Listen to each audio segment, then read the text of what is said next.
people who have Steam Decks, people like Doe who have these handhelds that can do that. That's awesome. That's cool. I don't care for it. Yeah, I mean, if you want to play like a Vita game, you can just take that Vita and you can just throw it across I the was waiting room, for it. and that's the most fun that you'll have playing with a Vita. Bro. I was waiting for that. That would be awesome, especially when you hack it. Yeah, just make sure I'm on the other side of the room when you throw it so that I could take it and walk You're away gonna with it. catch it and run off Yeah, with it. catch it, and then I'm gonna have a Vita now.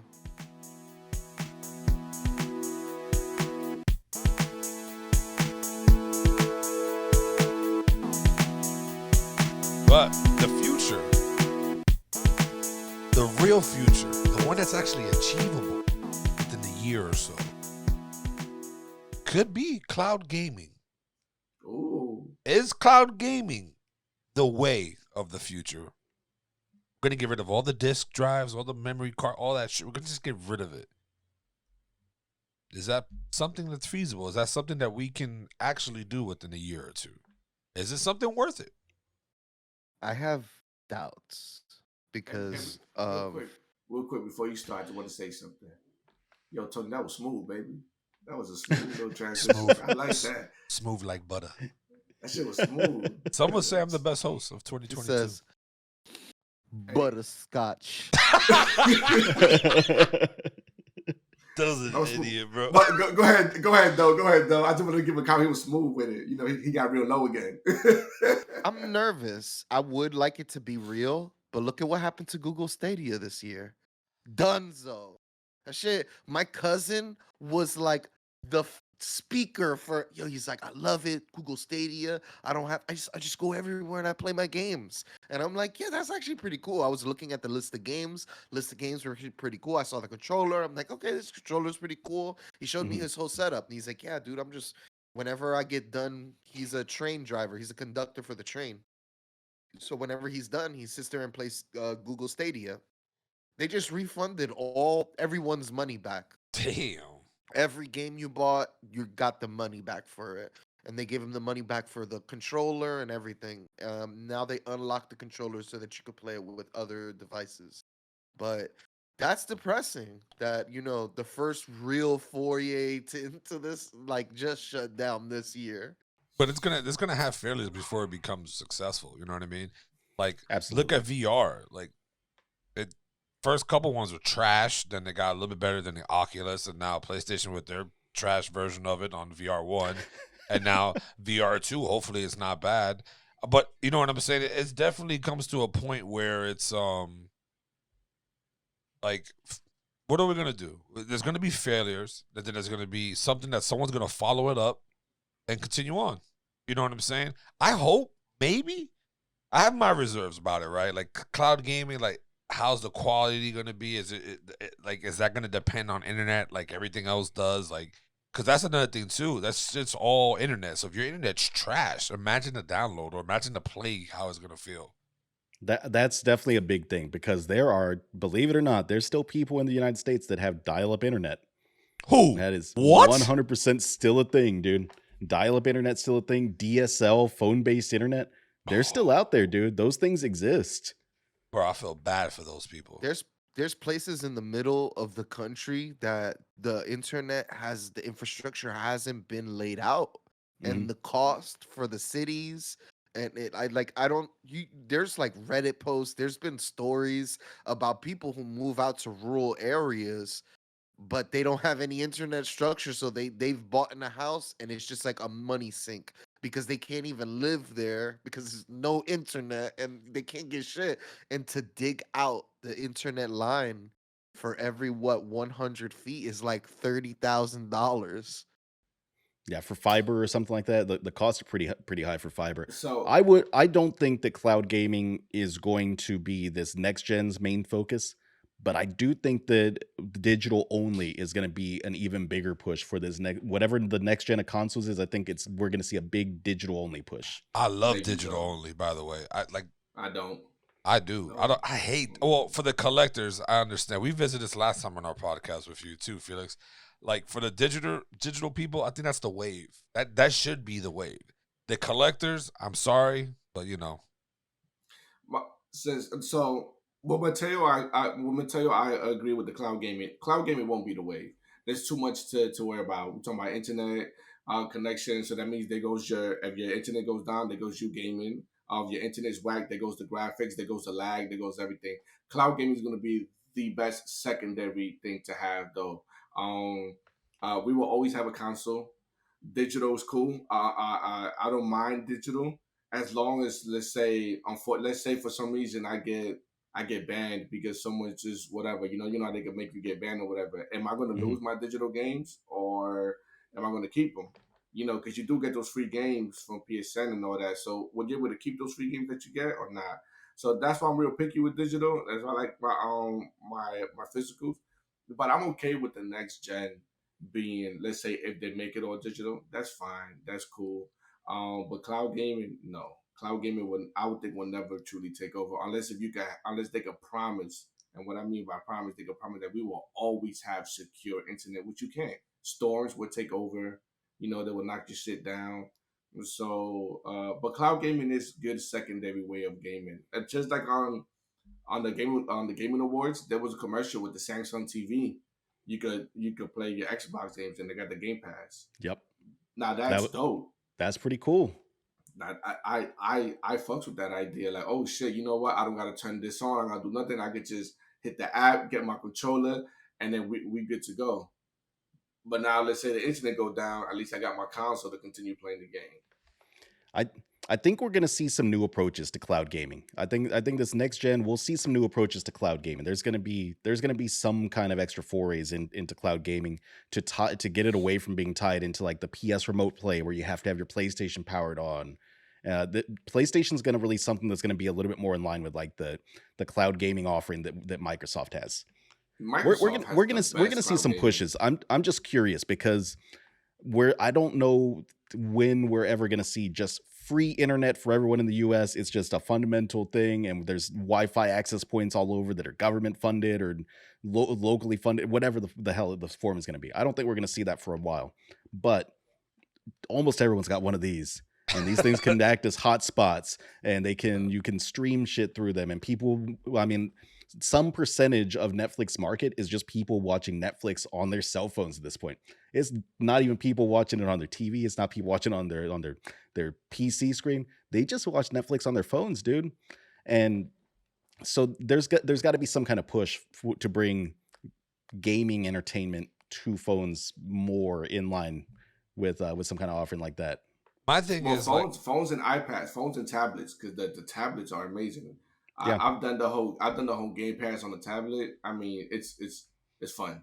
I It's yep. can't fun. find it appealing to me though, because I like graphics. Like I'm big in graphics. I like, I want that shit to run smooth. And playing online, like that's kind of bad. Even with the Switch, like I don't play online mostly anywhere. When I use the hotspot on my phone, just bad to try to even use it. You know what I'm saying? So it's just like console. It's I don't know. I can't do I it. Like mobile games, they're okay to me. Like they're not something that I want to go do. But I have been watching a lot of my shows and shit in the background at work. Like I'll put it off to the side, and the show will be running, and I'll just be listening to it mostly. And it's just I don't know. I can't find cloud gaming into a phone like worth it for me. If that's the I think we're gonna see it. I think that maybe it's gonna be some weird forms. That folding phone that released the oh various the folding Z or some phones. shit. I've got a coworker at work that he's got a folding phone during lunch. He folds that thing open. It's damn near the size of a tablet, and he just watches Netflix on that during his lunch break. You give me a screen about that big that I'm close to with a controller that hooks up. I could do some gaming. I was part of the Google Stadia beta back years ago when they were first launching. That shit ran smooth. It ran perfect from my home internet. On the go, I never tested it, so I don't know what the quality was like there. But on My my home cousin said internet, it works. As long as hmm you have good internet connection, you're good to go. yeah, But what was the failure for Google Stadia? Was it because they didn't have enough games? Like what was it that why did it fail? Why did it go so bad? I'm not sure maybe the user base wasn't big enough. Maybe it was costing more to provide the service than they were making. And they just cut before they bled out more money. Um, I'm not too sure what the issue was for Google Stadia. Um, But yeah, I think it's interesting. The They said digital marketplace. they said it failed because it didn't have good games, like it didn't have good titles, and it couldn't It wasn't the compete with games. it couldn't compete with Forza, Horizon, Last of Us, Mario, Zelda, and so on and so on. Like it just didn't have Well, because AAA titles. see, Google Stadia didn't have contracts with these companies to be able to release their games on stuff because these companies are doing their own cloud gaming. So that it's I think it came out to contract issues then. Yeah. My worry for cloud gaming and digital gaming, as it is the stores eventually are gonna close, and the titles are eventually gonna become unavailable. And there's licensing, and then once the licensing is over, they can't sell it. I've seen so many games just get lost to like you can't find it anywhere. Hmm. So the people who have a copy of it are really the only people now left that could be able to play the game. It's weird. Um, and that's my worry about us going 100% digital is like the developers, Nintendo, Sony, Xbox actually makes a good effort of keeping backwards compatibility. So you see it, it's in their marketing. We like backwards compatibility. Come play Hmm. all your Xbox 360 games. Come play all your Xbox games here. You can put an Xbox disc in, and usually they work, even if it's not in the list of games they sell. So which is cool. But Sony's not really doing that. They're trying to with like the PS Plus. Because they want to give you quality. Like you're paying $70 for a fucking game. I swear, if it's fucking backwards, like a PS4 version of it, I already know it's not. Give me the 100% quality, Yeah, bro. but he's not talking about that. He's just basically talking about even just old school games in the sense where you could just put it in and could just be able to play. I wouldn't want to Um, do that either. I wouldn't want that. I wouldn't. Me personally, I wouldn't want the system to do that. I but don't know. Like, that doesn't do nothing to the PS5 game. It's just an optical drive that's able to read all types of games yeah, from PS1, PS5. me personally, I don't care for that. You know what I mean? That's what I mean. Like, I don't want to play old games. I want to play the next gen. I want to do next gen shit. Like, I get it. if I wanted to play old gen, I go get a PS2 and go play it. I go get a Super Nintendo. I'll play my Nintendo 64. Nah, I'm good. That was a time thing for me. Cool, but people who have Steam Decks, people like Doe who have these handhelds that can do that, that's awesome. That's cool. I don't care for it. Yeah, I mean, if you want to play like a Vita game, you can just take that Vita and you can just throw it across I the was waiting room, for it. and that's the most fun that you'll have playing with a Vita. Bro. I You was better waiting chill, for man. that. That would be awesome, especially when you hack it. Yeah, just make sure I'm on the other side of the room when you throw it so that I could take it and Facts. walk You're away gonna with it. catch it and run off Yeah, I'm with gonna it. catch it, and and then I'm I, gonna have a I Vita wouldn't now. listen. I wouldn't even let Mattel throw the Vita game. I snatch it right off his hand. Left Right? Like I I would got be no like, problems. How do y'all feel about this? Which game was it that came out recently where like people bought the hard copy of it and they open it up and it just had the digital download code inside of the case? Do y'all remember No. that? I can't remember which game it was that people bought I the hard remember copy. It was hearing just a about that. download code inside. I'd be That's pissed That off. it I'd be was pissed off. like a special edition of the game too Yeah. that it came in. Yeah, it was like the what? steel book. They popped open the steel book and it just had a download code. But Yo. hey, but my question is, did they read the fine print of this collector's edition where it says, "Hey, you're gonna get this, and this," but the game's gonna come in code? Because a lot of companies do that. They tell you the I game's gonna come in code.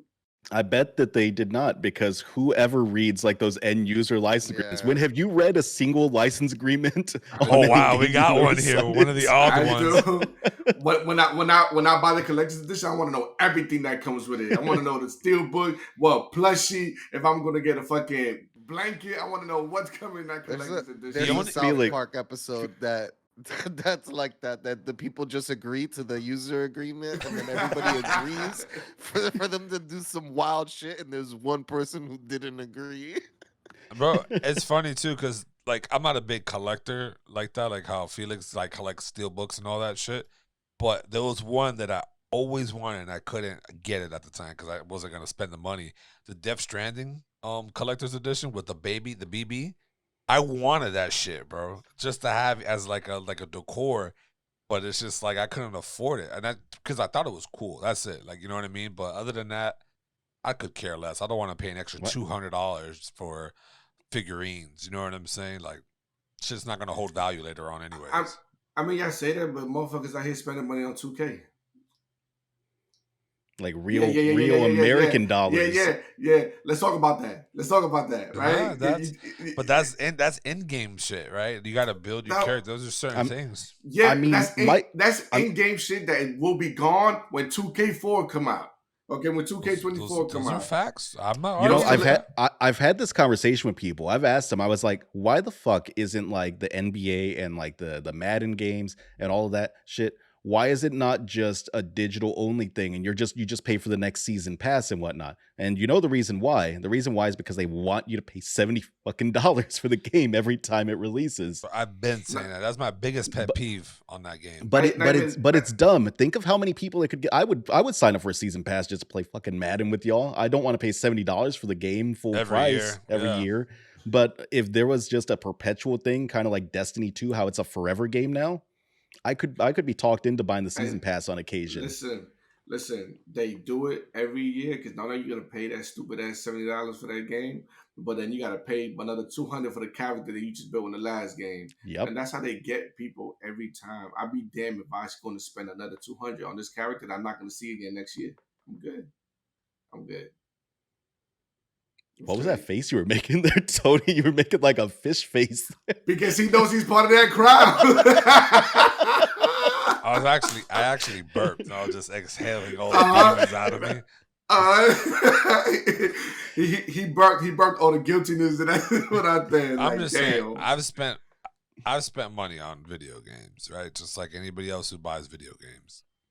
But then, Felix's point, right, to character building. Yeah, like you're gonna spend a little bit of dough on there. There's people like, bro, when Fortnite came out, cosmetic shit, like, bro, it's ridiculous. Microtransaction almost single-handedly ruined the fucking gaming industry. 100%. I had to make it a chore. Miguel has to do certain things monthly if he wants to get V-Bucks. Period. Because if I was a dad, like, yeah, son, go ahead, take this 20, this 20. Broke. I won't pay bills because there's so many there's so many skins. I watch them play. I'm like, yo, that's some dope ass skins. But then you look at this much V-Bucks, bitch, that's fucking $20. Yeah, you're paying $20 for a single suit. I hadn't even thought about that anymore. Kids don't get allowances anymore. They get their allowances in digital currency. Well, no, but my thing is, so the goal is to give Miguel gets money. Miguel gets to choose what he wants to do with his money. But then I tell him, hey, once your money's gone, don't ask me for nothing because I gave you the choice to either save or you can spend. You want to spend? You broke then. You want some extra money? We're gonna have to find some new chores for you to do. That's facts. Don't ask me for no snacks, no candy, no V-Bucks, no nothing. You spent your money. Ain't my problem. You can do credit. This man, you want to do credit? This man Felix is on some Cuban shit. He gives them little stickers for food and shit. Like, here, if you want a sticker, give me the piece of paper. Hey, but if you spend all your paper, you can't eat this week. Don't come back. Like, that's I'm gonna put them on credit. Hey, you have $100 credit line. You don't pay back in this amount of time, you're gonna get interest tax on you. Hey, teach him that life lesson, bro. Teach him early. That's crazy, man. These games are becoming crazy, and within the microtransactions and with the cloud gaming and the digital stuff, everything has its pros and cons, right? Digital, you don't got to get up, you don't got to do nothing. If you got the major big hard drive, which probably all of us do, you download games on top of games on top of games, and you never got to get up for nothing. The con is that stores are going to lose out, and all the mom and pop shops are going to leave, and we're never going to see some of those gems that we would love to have just to have. Cloud gaming is amazing too. We could just pop the controller, whatever. We could go anywhere. But if the internet's down, then that's it. We're down as well. We know the three things that are like here to stay in the future gaming. At least we know we're paying $70 now for video games. That's the price. We know that we're getting buggy games on release. There's gonna be the day one patches. That shit is here to stay. That's a fact. Always. Yeah, that's definitely not going nowhere. And you know, it's funny. Games are expensive now, but you know they were expensive back in the Super Nintendo days as well, right? Yes, they were. People forget about that. Chrono Trigger was like $100 when that shit came out, or like 110 or something crazy like that. Super Nintendo games were hella pricey, man. Yeah, back then that's a lot because you got to think times money and shit back then was like man. The third thing is thank- the third thing is microtransactions. I didn't do all three, but yeah, the third thing is microtransactions. Hey, but thank God for Blockbuster back in the day. Facts, dude. These kids don't know shit about Blockbuster, bro. I used to go in there. Oh, late fees? Bad. What is that? Bad. I'll hold on to that. They could watch the Netflix show called Blockbuster. They'll know. That's crazy. Yes, the same company that took Blockbuster made a show called Blockbuster. That's a flex, dude. That's a big flex, bro. That's crazy. I didn't know that. That's wild. So, I mean, cloud gaming. So, I mean, obviously, though, I know you have an extensive game collection, like physicals. Do you think that you can let go of all those physicals and go straight to cloud gaming? No, I went digital in like the PS4 era, so all the games that I have are like PS3, PS2, PS1, stuff like that, Nintendo, all that stuff. Would you sell any of that stuff? If it was, if it was priced right, probably, if it was the right price, I'll part with it. You know what I mean? If I need to make some money, but I don't really need it. You know what I mean? Right now. One day I would like to have like a nice display case where I could like display all of them. But other than that, I'm not interested in collecting like that anymore. That was kind of like a thing I did before, and I think I have collected enough. I have some really rare PS3 games unopened. That's rad. Yeah. Unopened? Yeah. Damn, that's fire. Yeah. That's cool stuff, man. I'm proud of the collection I have and stuff like that. I also have a pretty big Wii U collection as well. That's a fact, you do. Wii I U. like the Wii U. Yeah, Wii bought a lot U. of The games for the worst Wii U. console ever made. Yeah, I liked it. I enjoyed. Shit was trash. Do you like do you like the name Wii U more than the name Neom? I like Wii U better. Yeah. I kind of like Neom. I like the I way that they love pronounce it in Neom, those yeah. videos that I Neom was fire. I like Neom. That sounds like a game too, by the way. But ladies and gentlemen, if you stuck with us this far, don't forget to hit that share button. Like, subscribe. Also subscribe to Royal Words Podcast with King Felix. Give him some love. Give him some shout out. Tell him that his take on cloud gaming is whack. That he needs to stop buying collectors. Let him know. But no, I'm joking. Show him love. Thanks. We appreciate having Felix out here on the episode today. Always. And as always, people, go one up yourself. Peace.